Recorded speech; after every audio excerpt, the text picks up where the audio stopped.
As good a spot as any for the final video of the tour. Welcome back to the channel and welcome to Bondi. And I'm flying home tomorrow, so I thought I would do one final video as a bit of a wrap up, my final thoughts on the tour, what we saw from the Lions, what we saw from the Wallabies and this thing generally. But first of all, the biggest thing to say is a massive, massive thank you.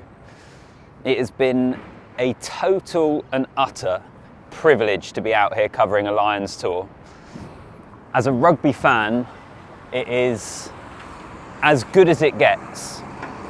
I remember years ago with a couple of mates, we said that we'd go on the Lions tour 2021 to South Africa when we were like teenagers and we're watching probably the 2013 tour or maybe 09.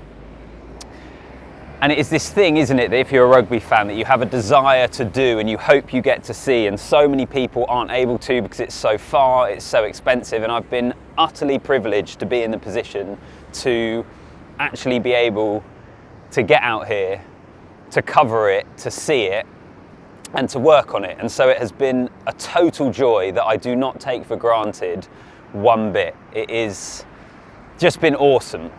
Seeing the sea of red, in particular in Brisbane, when you first got that sense of this is absolutely massive, like it just everywhere in Brisbane was red. Caxton Street before that first test was incredible, and then that's just continued on into Melbourne and into Sydney.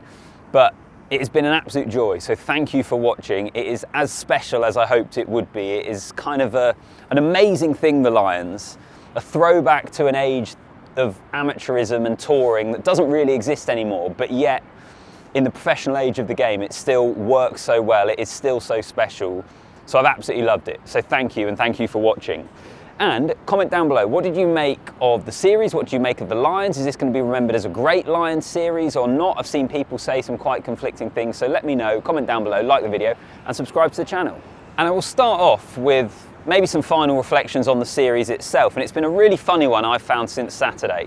That absolute downpour in Sydney, the Wallabies winning the game comfortably. They were way better than the Lions in that final test. I think it meant more to them, they were more desperate, but not just that, their execution, their all-round play was a lot stronger. But off the back of that game, we finished with a series the Lions win 2-1. But to me it just feels like you could look at the series so differently, because the Wallabies win the final test easily, deservedly. They will feel they could have, they should have, they were unlucky not to win the second test with the decision at the end, the big lead that they had. And they'll probably view this as a bit of a missed opportunity. And I guess that is one of the things. How big a missed opportunity is this for the Wallabies? But the flip side of that is the Lions were brilliant in the first test, a record comeback in the second test, and I think they were clearly the better team overall, what we saw in this series. But I don't know, has anyone else found that all of a sudden after that final test you're looking at this and you're thinking very differently about where both of these teams are? And the series that we saw, at one point we were talking about 3-0, historically great achievement for the Lions, historically bad opponents in the Wallabies, and then one game, to me it feels like the series looks very different. But what about the Wallabies? Because in 2 years' time we're going to be back here in Australia. I'm hoping to be back here, although we'll cross that bridge when we get there, for a home World Cup. What sort of state do you think the Wallabies could be in? Do you take encouragement from the final two games of the series for how competitive they can be at a home World Cup? Do you think they can win a home World Cup? I mean, standing here right now, you wouldn't have them in that sort of position, I don't think. But when you look at how good this team can be, when they have their players fit, when they have Will Skelton and Rob Valentini in the team, how good can they be at a home World Cup?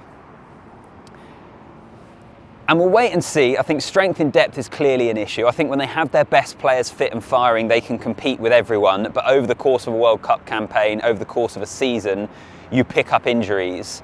So you have to have strength in depth. That's clearly a problem. Noah Lolesio goes down. Tom Liner starts. Really good young player, exciting future, but he only had a couple of caps. It was his first start for the Wallabies in the first test in Brisbane.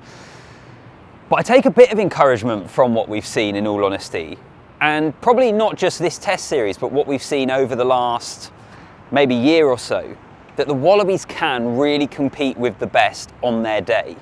The question is consistency and the question is strength and depth. And I actually think one of the big learning curves for the Wallabies from this test series for a home World Cup is hit the ground running.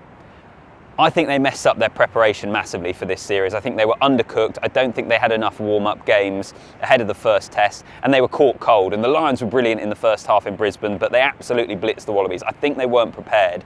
And not only what that did for the series in terms of being on the back foot, but what that did for, I suppose, the whole feel around the test series, because they were immediately having to try and come from behind. I don't think it necessarily grasped the Australian public in the way that it could have done had we had a more competitive first test, or even if the Wallabies had able to win that first test. Australia as a country is an amazing country. It loves its sport.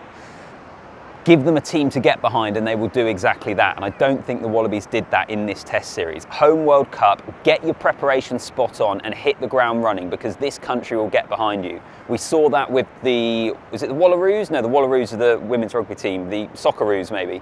The women's football team for the Home World Cup a couple of years ago was massive across Australia. That's the opportunity in front of this Australian team in a couple of years. I think they have to grab it. I think it could do wonders for the sport in this country. And a few final reflections on the Lions themselves. They won't go down as an all-time great Lions team. 2-1 I think is a fair reflection on what we saw in terms of the series. I think in terms of how good the Lions are. I absolutely love the fact that they spoke about wanting to win 3-0 and be one of the greatest Lions teams ever. I think that's awesome for narrative and excitement and driving interest in a series. But I don't think they were quite that. But ultimately there are not many series-winning Lions teams. And they came here, they did that, and massive credit to them. And I think the whole Lions enterprise, it's not always perfect when you're covering it. And I think there is an interesting battle between high performance in the professional era and wanting to be that touring team and connecting to the community and the players going out and having beers and all that sort of thing. But overall, they did the job that was put in front of them and that they came here to do, and they won the test series. And as I say, there are not many Lions teams that end up winning test series. So credit to them.